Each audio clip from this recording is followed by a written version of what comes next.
J'apprécie votre démarche.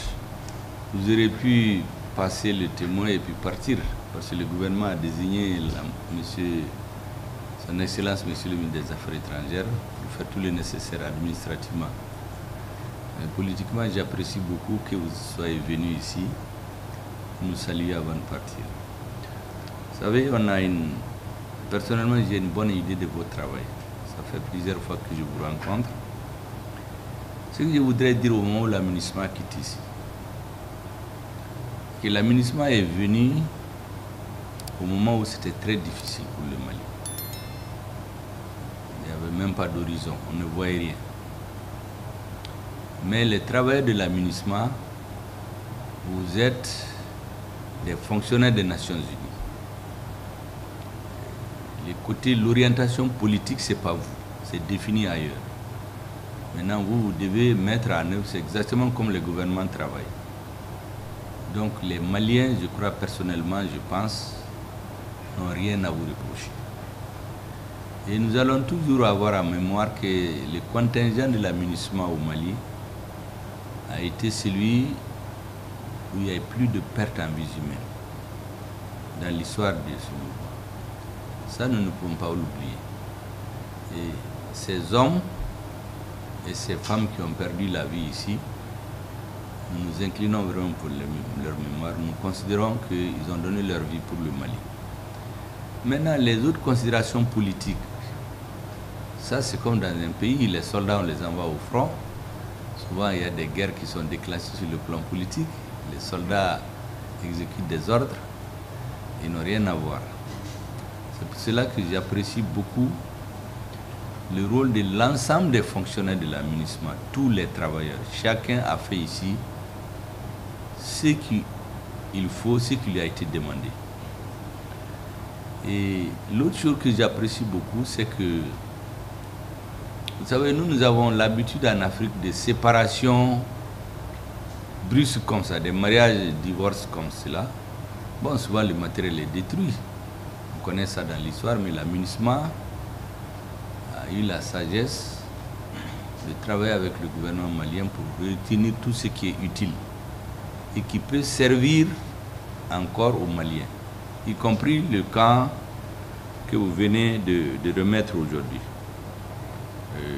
Le camp opérationnel que vous venez de mettre aujourd'hui, il va être utile au Mali, aux Maliens. Donc l'ensemble des forces internationales qui se sont retirées du Mali, ou qu'on a amené à se retirer, il faut que vous considérez que ça c'est du domaine de la politique. Et sur le plan technique et opérationnel, nous n'avons pas de reproches à vous faire. Vous avez fait ce qui vous a été demandé et je voudrais vous remercier et transmettre mes salutations au secrétaire général et lui dire que nous sommes très sensibles à l'ensemble des citoyens du monde qui ont été envoyés au Mali à un moment difficile et qui ont fait ce qui leur a été demandé. La troisième chose, c'est que nous rentrons dans une nouvelle phase. Aujourd'hui, notre gouvernement, après avoir pris la souveraineté sur l'ensemble du territoire national, rentre dans une phase nouvelle de son combat contre le terrorisme. Nous avons une certaine approche que certains peuvent discuter, mais nous avons très bien étudié. Pratiquement, au sommet de l'État, le chef de l'État, le président de la République, c'était un militaire. Il a fait presque la moitié de sa vie sur le théâtre des opérations. Donc, il a vu beaucoup de choses. Il a compris beaucoup de choses. Souvent que les techniciens de la MINUSMA ne voient pas, ils sont dans leur bureau, ils font leur travail. Il a été même enlevé par les terroristes, comme otage, avec des camarades. Le ministre de la Défense, c'est des gens qui ont échappé à la mort par hasard. Il y a des cas où il a reçu toutes les balles, tous autour de lui sont morts, les balles sont venues ricocher sur son chargeur. Ça, c'est parce que, comme on dit en religion, ces jours n'étaient pas terminés. Donc ceux qui dirigent l'État aujourd'hui, c'est des gens qui ont une claire conscience de ce qu'ils doivent faire. Nous ne sommes pas sur le terrain politique, mais depuis bien avant 2020, nous avons une lecture politique qui indiquait que les Maliens se trompaient. Vous savez, les Maliens, quand l'amunissement leur avait été annoncé, beaucoup ne savaient pas que les missions des Nations Unies ne sont pas là pour faire la guerre, c'est des maintiens d'opération. Mais les Maliens, dans leur grande majorité, ont pensé que c'est des gens qui vont venir s'ajouter à l'armée pour faire la guerre aux terroristes. Avant qu'on comprenne ça, il y a eu beaucoup de dégâts sur le plan de la compréhension mutuelle. Et moi, très tôt, j'ai commencé à écrire pour expliquer aux Maliens qui sont en train de se tromper. Ce qu'on attend de l'amunissement, ce n'est pas ça son travail. Maintenant, dans l'ensemble, il y a un peu de tout. Comme je dis, il y a les fonctionnaires de l'amunissement, il y a d'autres opérations militaires qui travaillent ensemble. Et là-dedans, il y a des agendas cachés souvent que vous ne voyez même pas. Ça, on ne peut pas vous faire le reproche. Et c'est ce que nous avons regardé. C'est ce que les militaires ont regardé. Parce qu'il y a des phénomènes qu'on ne comprenait pas. Je vous donne un indice. Quand on annonçait ici l'arrivée de l'amunissement, 25 avril 2013, la résolution 2100, vous savez, les Maliens étaient tellement ravis. Moi, j'étais de ceux qui leur expliquaient qu'ils sont en train de se tromper.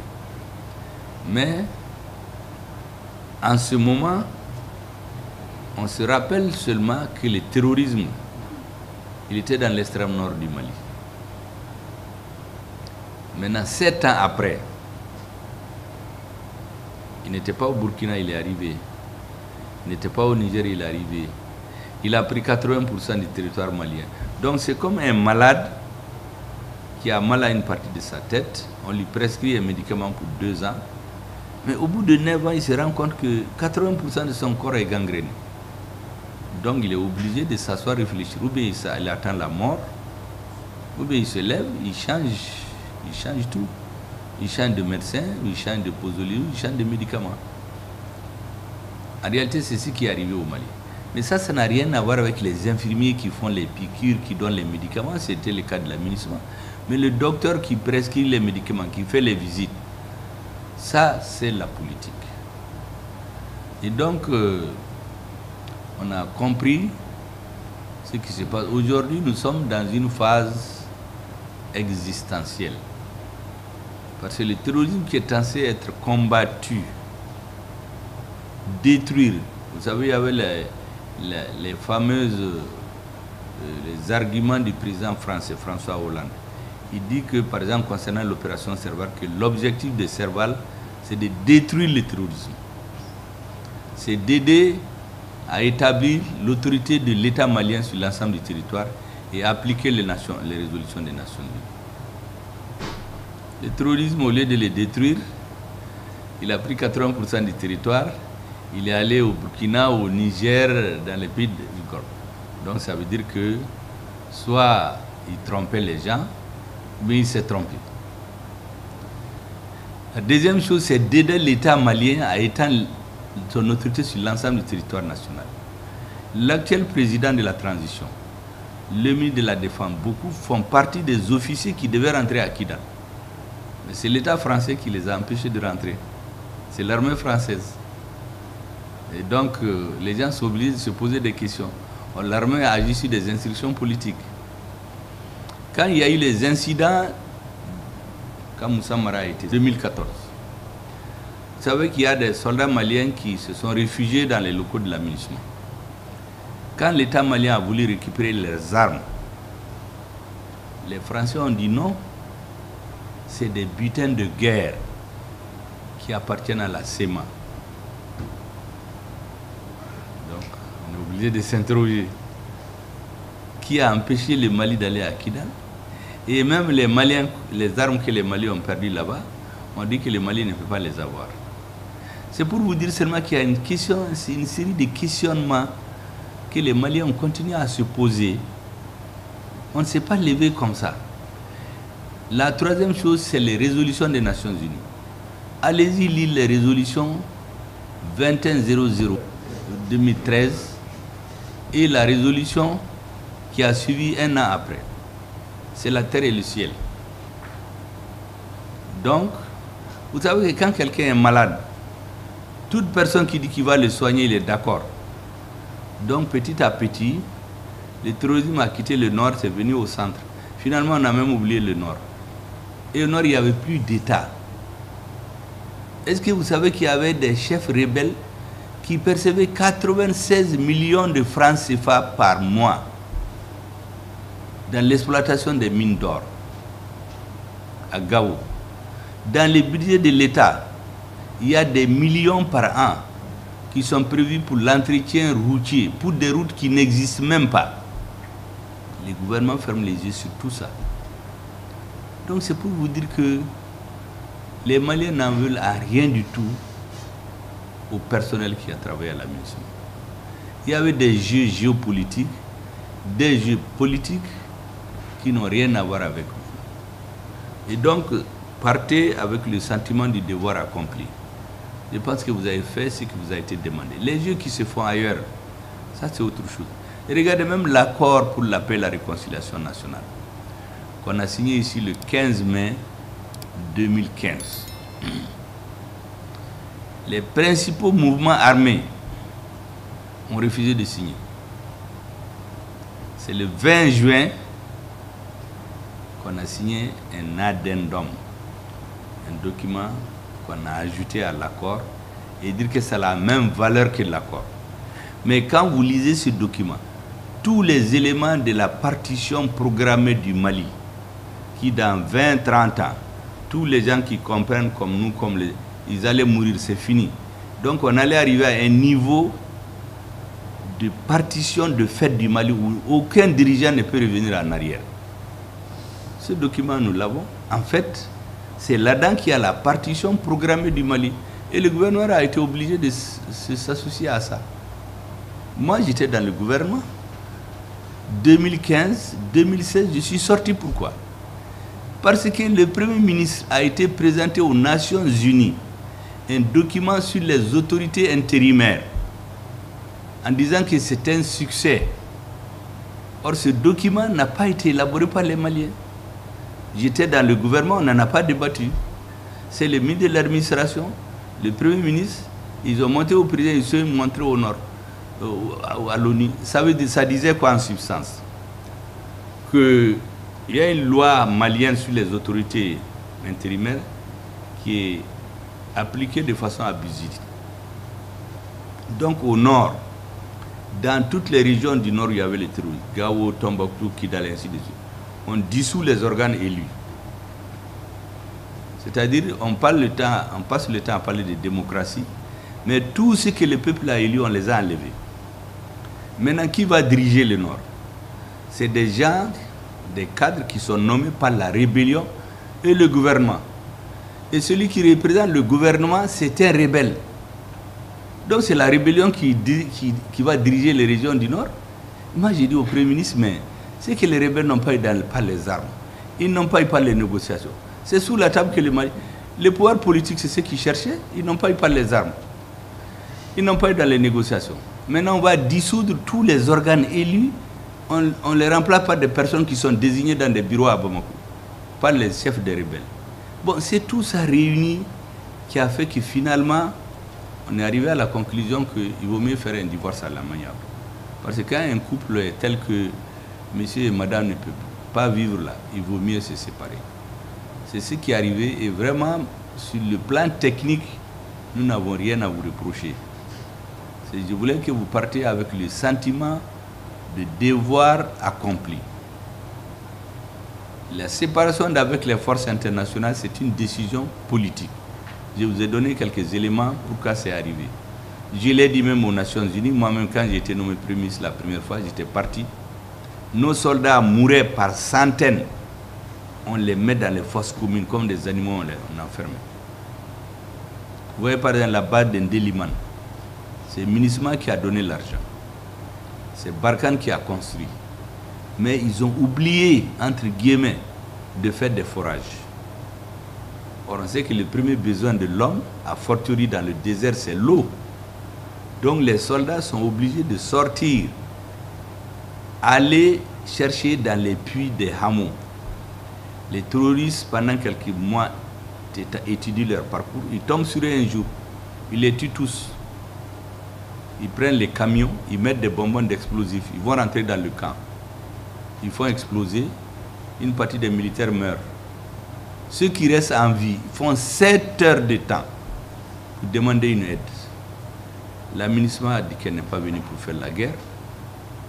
Barkhane dit qu'elle n'est pas venue pour ça. Ils sont tous morts. Après, on est allé les mettre dans les fosses communes. Bon, il y a une partie des Maliens qui regardaient tout ça, qui examinaient, qui notaient. Il y a une partie de l'élite qui voyage, qui a fait des discours, qui sont encensés, c'est la démocratie. Ça n'a rien à voir avec le peuple malien. C'est ça la réalité. C'est pour cela que tout de suite je viens d'une cérémonie où on parlait des femmes. Je leur ai dit que vous savez, un gouvernement, qu'il soit élu, qu'il soit par coup d'État, qu'il arrive par succession dynastique, il y a 3 conditions minimales mais pas suffisantes pour qu'il soit légitime. Un gouvernement qui ne peut pas assurer la sécurité physique des citoyens, il ne peut pas être légitime. Un gouvernement qui ne peut pas assurer la sécurité alimentaire de ses citoyens, il ne peut pas être légitime. Un gouvernement qui ne peut pas assurer la sécurité sanitaire de ses citoyens, le minimum, il ne peut pas être légitime. Un gouvernement qui ne peut pas assurer le minimum de sécurité éducationnelle. Donc c'est la sécurité physique, la sécurité alimentaire, la sécurité sanitaire, la sécurité éducationnelle. Ce sont les minimums pour pouvoir exister. Comme j'avais des ambassadeurs des autres pays qui nous ont donné des leçons de démocratie, je leur ai rappelé qu'aucun pays dans l'histoire de l'humanité, aucun n'a commencé son développement par la démocratie. J'ai dit aux représentants des États-Unis, George Washington a fait plus de 10 ans au pouvoir, personne ne l'a élu. En France, les 2 hommes les plus célèbres, Napoléon et De Gaulle, personne ne les a élus. C'est eux qui ont fait les fondations de la France. En Angleterre, en 1941, lorsque le Premier ministre est allé signer le pacte de non-agression avec les Allemands, quand il est revenu, toute la population est sortie pour le flatter, même la reine, il s'appelait Chamberlain. Il y a un seul homme qui s'est levé là-bas. Il dit qu'ils ont été signés un pacte pour la paix, éviter la guerre. À la fin, ils auront eu la guerre et la honte. Quand Hitler les a attaqués, la reine n'a eu d'autre chose que d'aller chercher Churchill, qui était considéré comme impopulaire. Donc, il faut qu'on nous laisse résoudre les problèmes. D'après les Africains, quand vous avez une tartine dans la bouche, là, il faut avaler ça avant de prendre une autre. Pendant que les populations mouraient, tous les hommes politiques qui disaient à Bamako, élection, élection, aucun ne peut pas aller chez lui. Moi, je suis allé la dernière fois chez moi en 2014. Il y a des hommes politiques qui étaient là, qui demandaient des élections, mais toute la population est en train de mourir. Donc on leur a dit, asseyons-nous, résolvons les problèmes petit à petit, étape par étape. C'est ce qu'on est en train de faire. Parce que nous savons très bien qu'à terme, il faut un régime démocratique. Une fois que le peuple est sécurisé, s'il est nourri, s'il est instruit, il va comprendre, il va demander des dirigeants qu'il a choisis. Et si on refuse, il va se lever et les chasser. Je l'ai dit à un ambassadeur ici. J'ai dit, quand leur président était venu à la tête du pays en 1945, ses priorités, c'était de nourrir la population qui mourait de faim. Aujourd'hui, ils n'ont plus faim. La deuxième chose, c'est l'apprentissage. Aujourd'hui, c'est l'un des peuples les plus instruits. Comme ils sont instruits, ils n'ont plus faim. Leurs présidents, ils se sont mobilisés, ils ont 2 ans, ils l'ont renvoyé. Quand un peuple est instruit, il n'a plus de problème. Donc j'ai dit tout ça, je sais que beaucoup vont dire que tout ça c'est déjà entendu, mais pour que vous compreniez que nous n'avons rien contre les acteurs des forces étrangères. Les jeux géopolitiques et politiques qui se faisaient, vous n'avez rien à voir. C'est pourquoi ceux qui sont morts, nous les aurons toujours en mémoire. Nous considérons qu'ils ont donné leur vie pour la paix au Mali. Donc je voudrais vous saluer Et la façon dont vous quittez, vous savez, on dit souvent, la façon dont on vient, ce n'est pas le plus important, mais comment on part. Et on se sépare à l'amiable. L'aménagement était venu, ce que les Maliens ont pensé, ils sont avérés que c'est pas ça, ils étaient fâchés, maintenant on est en train de se séparer à l'amiable. Et je crois que c'est la meilleure façon de se séparer et vous laisser une bonne impression. En tout cas, les rencontres que j'ai eues avec vous, et les dernières phases, c'est vrai, au début, il y avait, bon, toutes choses, c'est comme ça, c'est comme un enfant, quand il vit au monde, il tombe, il se lève, on ne comprenait pas au début, mais la dernière phase, tout le monde est content. J'ai demandé personnellement au ministre des Affaires étrangères, il m'a dit que tout est clean et qu'il n'y a rien à dire. Je voudrais donc vous remercier, Monsieur le Président, vous remercier tous et vous dire que vous avez des amis au Mali.